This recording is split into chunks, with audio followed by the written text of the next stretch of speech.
रुक करेंगे। इस बीच आ रही एक बड़ी खबर की और बड़ी जानकारी आ रही है, उसका रुख यहाँ पर सबसे पहले कर लेते हैं। लखनऊ से इस वक्त की बड़ी खबर, मऊ विधायक अब्बास अंसारी की विधानसभा की सदस्यता समाप्त। ये बड़ी खबर, 2 साल की सजा के साथ ही अब्बास अंसारी की विधायकी हुई रद्द। ये बड़ी खबर, यूपी विधानसभा सचिवालय जल्द घोषित करेगा मऊ सीट को रिक्त। ये बड़ी खबर आ रही है। निर्वाचन आयोग नियमानुसार सीट पर उपचुनाव करवाएगा। हेट स्पीच मामले में 2 साल की सजा जो है वो मिली थी। ये बड़ी खबर, 2 साल की सजा के साथ अब्बास अंसारी की विधायकी रद्द हो गई है। यूपी विधानसभा सचिवालय जल्द घोषित करेगा मऊ सीट को रिक्त। निर्वाचन आयोग नियमानुसार सीट पर उपचुनाव करवाएगा। तो हेट स्पीच मामले में मिली 2 साल की सजा।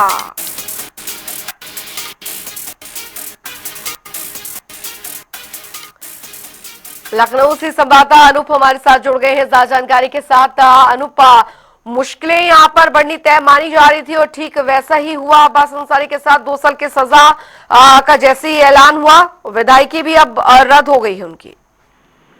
बिल्कुल, अब्बास अंसारी मऊ सदर विधानसभा से विधायक थे। सुभाषपा से उस समय उस चुनाव लड़ा था 2022 में। उस समय सुभाषपा समाजवादी पार्टी के साथ में चुनाव लड़ रही थी। निश्चित रूप से जिस तरीके से, हालांकि वर्तमान में सुभाषपा और सपा के अलग अलग रास्ते हैं, लेकिन अभी जिस तरीके से उसी समय 2022 में इनका एक वीडियो वायरल हुआ था, जिसमें अब्बास अंसारी ने कहा था कि लखनऊ में अखिलेश यादव जी से मुलाकात करके आया हूं और उनसे मैंने कहा है कि जब अपनी सरकार बनेगी तो उत्तर प्रदेश में जो अफसर हैं उनका 1-2 साल ट्रांसफर नहीं कराया जाएगा, उनसे पिछला हिसाब किताब लिया जाएगा। इस वायरल वीडियो के बाद जो वहां के तत्कालीन जो थाना इंचार्ज थे, उन्होंने मुकदमा लिखाया था और वाद एमपी एमएलए कोर्ट में चल रहा था। मऊ की कल एमपी एमएलए अदालत ने वहां से इस फैसले उनको इसमें दोषी माना और 2 साल की सजा दी है।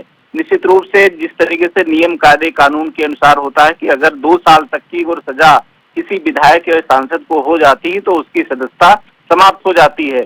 उसके बाद उसका एक जो आदेश की कॉपी विधानसभा पहुंची, विधानसभा ने सतीश महाना ने उसको स्वीकार करते हुए उनकी सदस्यता रद्द कर दी है। एक वहां से प्रस्ताव निर्वाचन आयोग को भेज दिया गया है ताकि इस सीट को रिक्त और सदस्यता समाप्त होने के लिए और आगामी उपचुनाव कराने के लिए भी प्रस्ताव भेजा गया है निर्वाचन आयोग को। अब जल्द निर्वाचन आयोग इस सीट पर उपचुनाव कराएगी और फिर देखने वाली बात ये होगी कि कौन पार्टी किसको वहां पर प्रत्याशी उतारती है और कैसे उस सीट पर, हालांकि माना जाता है कि जो मऊ की सीट है वो मुख्तार अंसारी परिवार से जुड़ी है, वहां का उनका काफी दबदबा है और यही वजह थी अब्बास अंसारी वहां से बड़ी बहुमत से वहां पर जीते थे।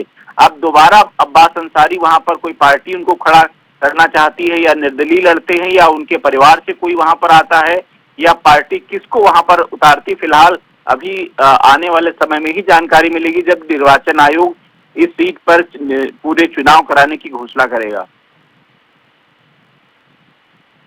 सामने अभी वो इस जो फैसला या जो सजा सुनाई गई है उसे आगे किस तरीके से चुनौती दे सकते हैं ऊपरी अदालत में? बिल्कुल, रास्ता खुला हुआ है अभी अब्बास अंसारी के सामने, क्योंकि एमपी एमएलए कोर्ट का ये आदेश है। अब आगे ऊंची अदालत में ही भी अब्बास अंसारी जा सकते हैं, वहां से स्टे भी ले सकते हैं और उस अदालत का जब फैसला आएगा तब उस पर कुछ निर्णय लिया जाएगा। लेकिन अभी तक इस कोर्ट के आदेश के बाद जो कानूनी प्रक्रिया है कि एक जो 2 साल की सजा वो किसी सांसद को या विधायक को हो जाती तो उसकी सदस्यता खत्म हो जाती है, रद्द की जाती है, तो वही उसी कानून के अनुसार नियमानुसार इनकी सदस्यता खत्म कर दी गई है, रिक्त कर दी गई है और एक प्रस्ताव निर्वाचन आयोग को भेज दिया गया है। अब अब्बास अंसारी सजा को जिस तरीके से 2 साल की सजा है, ऊंची अदालत में जाएंगे, उसके बाद उनकी जमानत होगी, फिर वो जेल से बाहर आएंगे और अपनी लड़ाई को लड़ेंगे कि उस जो वायरल हुआ था उसमें क्या ऐसा कुछ था जिस वजह से सजा मिली या फिर ऊंची अदालत क्या कुछ निर्णय देती, फिलहाल आने वाला वक्त ही बताएगा। लेकिन वर्तमान में अब्बास अंसारी की मुश्किलें जरूर बढ़ गई हैं इस मामले के बाद, एमपी एमएलए कोर्ट के फैसले के बाद, और उनकी विधायकी भी रद्द कर दी गई है। बहुत बहुत शुक्रिया अनूप कुमार सिंह इस तमाम जानकारी के लिए।